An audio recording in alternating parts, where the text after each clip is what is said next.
Hi guys, welcome back to Ben's Own Video, where today we're looking at the 1981 fantasy adventure, kind of Lord of the Rings knockoff, the books, not the films because they weren't out yet, stop motion animation masterclass, practical effects in general. That's right, it's fucking Walt Disney and Paramount Pictures Slayer, Dragonslayer, fuck.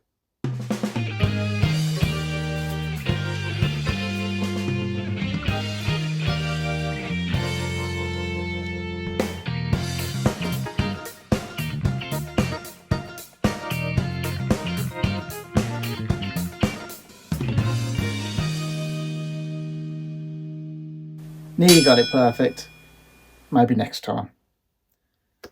So, yeah, this was 1981. Disney's attempt at kind of like a real-life version of their fairy tales, but kind of aimed at a more mature audience by the looks of things. Let's see how it looks. Really can't begin to tell you how much I love all this artwork everywhere on this release. Just fucking look at it. Oh, I can't get into words how much I love it.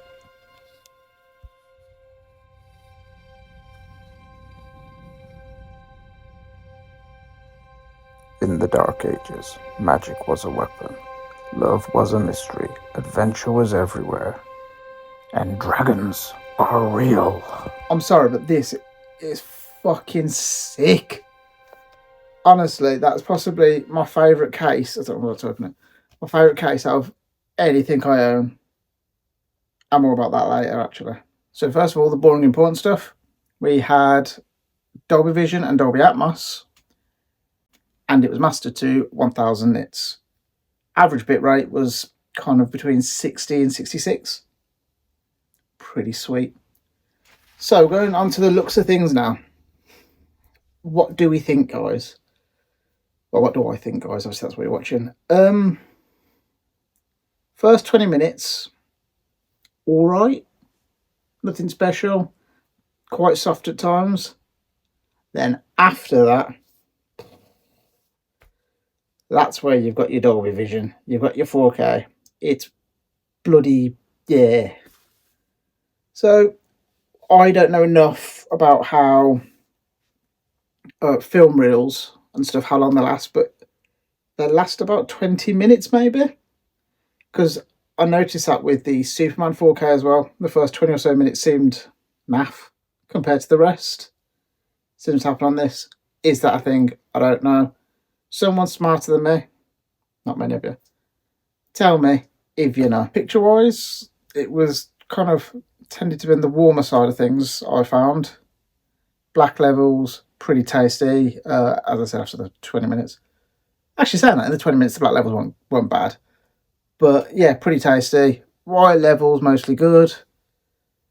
Skin detail, nice. It's just a very nice looking film.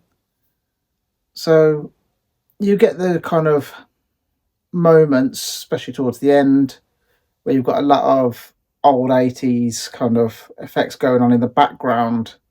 And you can see like the little blurry lines around the actors. That doesn't bother me. It's going to happen on DVD, even VHS. It's going to happen on every type of release. It looks fine. If it takes you at the moment, it takes you at the moment. That's down to you. They can't do anything about it. That's ingrained into it on the 35mm film. But yeah, I think even then, they've done a great job. If only they put as much care into this motherfucking release. I found the film grain to be quite consistent and a good, nice level of it. Gives you that nice filmic look. Overall, it's dull and drab colours most of the time, like lots of browns and greys and stuff. But it does have the little pops of colours like greens and a bit of red and stuff. And yeah, you're going to be happy with it. It's just, like I keep saying, it's just been done really well. It's not the most dynamic soundtrack you're going to get for an Atmos track at first. It does have its moments, and they're good moments. Height channels come into play a few times, and pretty decent.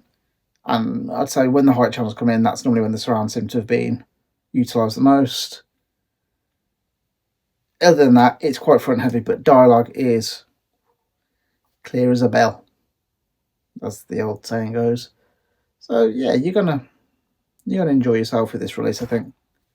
I'm gonna give it a nice healthy 4.5 out of 5. No, 4 out of 5. I'm gonna give it a 4 out of 5. Sorry guys, I lied. I feel like that first 20 minutes lets it down a bit, and maybe it could have been a bit more dynamic in the audio, so half a point taken off for each. I think that's fair. My thoughts.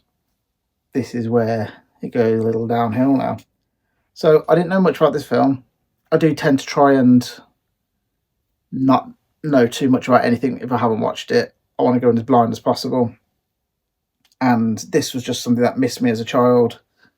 Born in 89, so 81 it came out. It was probably out of the zeitgeist at that point, if it was ever in it. You can get it on DVD. Don't think you can get it on Blu-ray in England, at least. I think there is like a European release or something. So yeah, just never was on my radar. So it was coming to 4K. I had a little glimpse and I thought, yeah, it sounds pretty cool. Give it a go. Didn't know it was Walt Disney. If it was, I probably would have looked into it more. If I knew, I would have looked into it a bit more, because I would have realised it wasn't aimed at a man in his 30s that likes films. But it's not for me, this film. It really struggled to hold my attention. And, I mean, the last half hour was pretty solid, to be fair. But it's not for me. So, as much as I said earlier, that was one of the coolest fucking releases that I own, I'm probably going to sell it, because you can't get it in the UK, so I put it up on eBay. It's only just come out. I think it's going to get sold for about 20-25 quid. So if anyone is interested from the UK, it might be on eBay. It might have already sold. Yeah, that's a shame, isn't it? But I did fucking love the practical effects in this. They're some of the best, which is a shame that it's on a film that I didn't care for that much. So, like I said, the last half hour good. That's when most of the special effects were in play. It's got really good stop motion, really smooth. I think it's that technically called go motion that Phil Tippett came up with during Empire Strikes Back, because it's Industrial Light and Magic. It's their first film away from the Star Wars franchise. And it's brilliant. I don't think Phil Tippett was involved in this film. Obviously, they used his technique of... So stop motion, it's too janky. So, that, and then the next thing is that. So it has like a staccato effect, where in go motion, which obviously some bullshit now, I think they use like little rods and stuff just to move it slightly, just so it has that little blur to it. So instead of going like that, it'll be more motion blurry. Everything else is called there. Anyway, I love that. And it was just, yeah, good fun for that half hour, but yeah. I apologise, guys. And on that practical effects thing, if you're still with me, because that was a fucking rambly ramble. Oh my fuck, I love the way the dragon looked. The design of it. Again, shame it's in a film I don't care for. Apparently on Rotten Tomatoes it's got something like 84% or something. I disagree.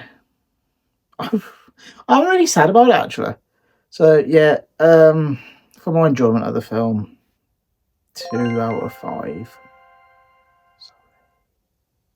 As always, guys, thanks for watching.